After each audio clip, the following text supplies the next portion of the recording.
हाँ, नमस्कार, जय हिंद, वंदे मातरम दोस्तों, मेरे भाइयों आप लोग कैसे हैं? उम्मीद करते हैं कि सभी लोग ठीक होंगे। लेटेस्ट अपडेट लगातार चैनल के माध्यम से आप लोगों तक पहुँच रही होगी। दोस्तों, जैसा कि आप सभी को ज्ञात है कि हमारे जो नियोजित शिक्षक हैं, उनके लिए जो भी बेहतरीन खबरें होती है, सीधे हम अपने चैनल के माध्यम से लेके आते हैं और आप तक पहुँचाने की लगातार हम कोशिश करते हैं।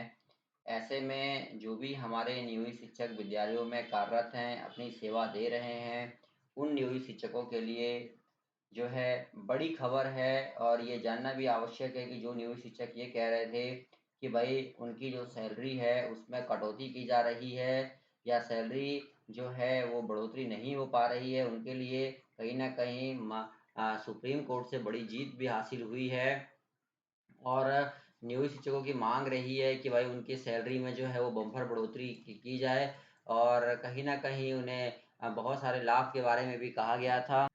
तो हमारे नियोजित शिक्षक जो विद्यालयों में कार्यरत हैं, उनके लिए माननीय सुप्रीम कोर्ट ने कहीं न कहीं एक बड़ी खुशखबरी दी है कि शिक्षकों को सुप्रीम कोर्ट में लिखा है कि मिली है बड़ी जीत, नीतीश सरकार को लगा है बड़ा झटका। कहीं न कहीं आप देख सकते हैं दोस्तों कि 75% से कम छात्रों उपस्थित पाए जाने पर विद्यालय के प्रधानाध्यापक और शिक्षकों के वेतन में 50% की कटौती का आदेश था और कहीं न कहीं बिहार सरकार को सुप्रीम कोर्ट से झटका लगा है। पटना हाई कोर्ट के इस फैसले के बाद कहीं न कहीं राहत भरी खबर है। दूसरी ओर दोस्तों हम आपको बता दें यहाँ पे कि जो भी हमारे भाई नियोजित शिक्षक हैं, उनको वेतन पर भी ज़बरदस्त जीत जो है वो मिली है और कहा गया है कि योग्यता परीक्षा को ही आधार बनाया जाएगा और इसके आधार पर जो नियोजित शिक्षकों की सैलरी है उसमें भी जो है वो बढ़ोतरी जो है वो देखने को मिलेगी। तो बहुत सारी फैसिलिटीज़ के साथ-साथ हमारे नियोजित शिक्षकों के लिए हम बेहतरीन खबर लेके आए हैं और आप देख सकते हैं उच्च न्यायालय पटना उच्च न्यायालय ने 2 अप्रैल 2024 को एक जजमेंट दिया था और इस कॉपी का हम अध्ययन करेंगे दोस्तों। हालाँकि ये बहुत ही बड़ा पीडीएफ है दोस्तों, अगर आप चाहें तो मैं आपको इसको दे दूँगा। मैं आपको इसका लिंक दे दूँगा दोस्तों, आप यहाँ से खुद पढ़ लीजिएगा। हम चलते हैं यहाँ पे दोस्तों, सीधे देखिए बहुत बड़ी लिस्ट है। हम आ जाते हैं दोस्तों यहाँ पे, पैरा ले सकते हैं दोस्तों 54 पे आते हैं यहाँ पे। आप देख सकते हो दोस्तों, यहाँ पे मैं आपको दिखा देता हूँ, ये है। पैरा 54 के साथ-साथ यहाँ पे आते हैं कि यह एक स्वीकृत तथ्य है कि नियोजित शिक्षकों को माननीय सर्वोच्च न्यायालय द्वारा प्रगति वेतनमान और श्रमिक प्रदान किया गया है। पूर्वतनस्कीय रेखांकन विभाग में यह सुझाव देते हुए कि नियोजित शिक्षकों के वेतनमान को बिना किसी अतिरिक्त परीक्षा योग्यता के श्रव्य सभ्य पारिश्रमिक सक्षम करने के लिए बढ़ाया जाना चाहिए। यह भी सुझाव दिया गया है कि एक परीक्षण या परीक्षा में उत्तीर्ण होने से ऐसे शिक्षकों के लिए बेहतर वेतनमान भी प्राप्त हो सकता है। पटना उच्च न्यायालय शीर्ष न्यायाधीश संख्या यहाँ पे दी गई है, दिनांक 2/4/2024 को नियोजित शिक्षकों को के लिए एक बड़ा जजमेंट आया था। यह अन्य शिक्षक नियमावली 2023 के माध्यम से है।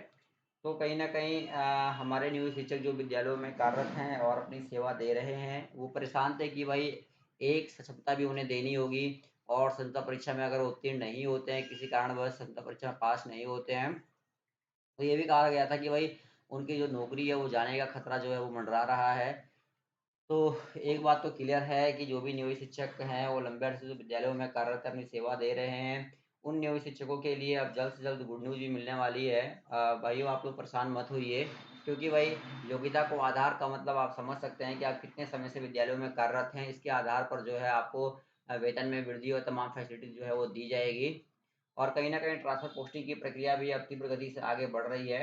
इस पर भी जो है कहीं न कहीं सीएम नीतीश कुमार ने भी मामले को संज्ञान में लिया है और कहा है कि जो विद्यालयों में लंबे अरसे से कार्य कर रहे हैं उन पर भी हम लोग ध्यान रखेंगे और उनके लिए भी जो है कहा गया है कि भाई हम जो है कुछ अच्छी फैसिलिटीज़ और वेतन में वृद्धि कुछ प्रक्रियाएँ ले आएँगे।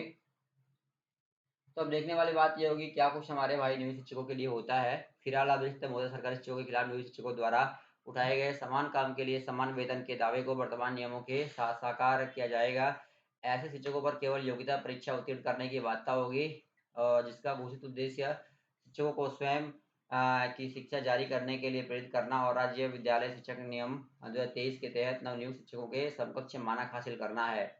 पूरा का पूरा जजमेंट कॉपी आप पढ़िए।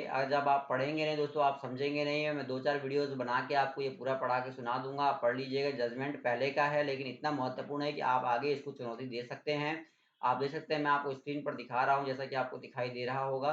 पूरा ये लिस्ट देख लीजिए और कौन-कौन लोग पेटिशनर थे, इसमें सबका यहाँ पे नाम भी जो है वो दिया गया है। तो आगे चलते हैं दोस्तों, हम देखते हैं कि भाई आप क्या कुछ जो है खबरें जो है निकल के आ रही हैं, जो आज के लिए ताज़ा हैं। कुछ तकनीकी समस्या की वजह से देर हुई, संख्या काफ़ी है। रजनीश सर ने कहा है कि विद्यालय जो आवंटन का कार्य चल रहा है, तबादले के बाद स्कूल 15 की बजाय लिखा है कि 35 किलोमीटर हो जाएगा दूर।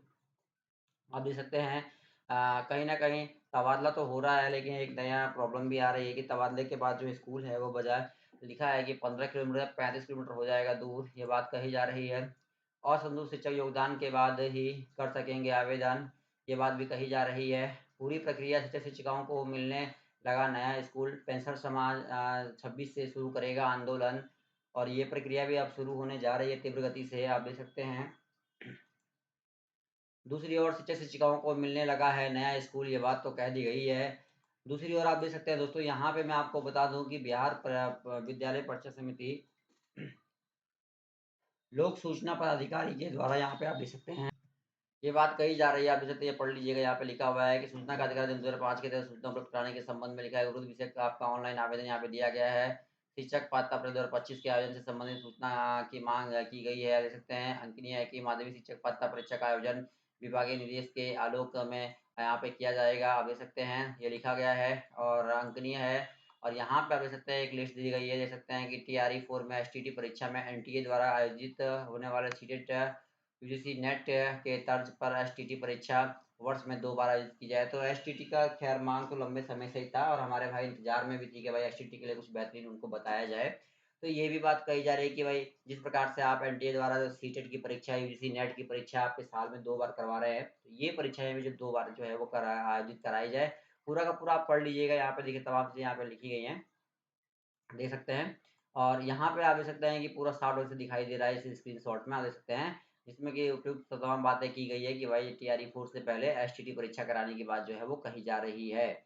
आगे आप देख सकते हैं दोस्तों, यहाँ पे मैं आपको दिखा दूँ, ये पढ़ लीजिएगा क्या कुछ लिखा गया है। +2 स्कूलों में शिक्षकों की भारी कमी चल रही है, तो कहीं न कहीं नीतीश सरकार जो है बड़ा जो वैकेंसीज़ का पैकेज जो है वो लेके आने वाली है, जैसा कि आपको दिखाई दे रहा है। और यहाँ पे लिखा है कि +2 स्कूलों में जल्द शिक्षकों की कमी होगी दूर, डीओ ने ये बात कही है। तो कहीं न कहीं डीओ और सीओ जो भी हैं, तमाम बातें ये कह रहे हैं कि बिहार बोर्ड की ओर से जारी प्रथम सूची के आधार पर नामांकन 28 जून से होगा। ठीक है?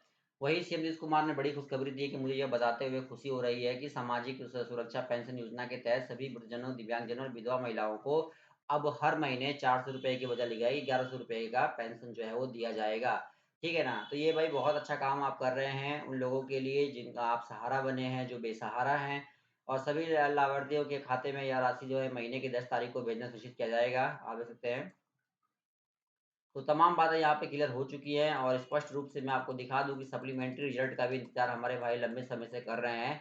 वहीं कहीं न कहीं शिक्षा मंत्री ने मिलने का वादा भी किया है कि भाई हम मिलेंगे और सप्लीमेंट्री रिजल्ट पर चुप क्यों है शिक्षा मंत्री? आवाज़ भी लगातार उठ रही है, सरकार की चुप्पी पर सवाल विपक्ष का है तीखा प्रहार, आप देख सकते हैं। तो कहीं न कहीं अभ्यर्थियों का जोरदार प्रदर्शन जो है वो चल रहा है, रोड पर लेट गए अभ्यर्थी, कार की बोनट पर चढ़ गए। तो आप देख सकते हैं सप्लीमेंट्री रिजल्ट पर चुप क्यों है सरकार? जवाब दे, माँग है और माँग पूरी होकर रहेगी। बस आप वीडियो को शेयर कीजिए और चैनल के माध्यम से प्यार बना के रखिए ताकि हम लेटेस्ट अपडेट आपको प्रोवाइड करते रहें। वीडियो में इतने, धन्यवाद दोस्तों। जय हिंद, जय भारत।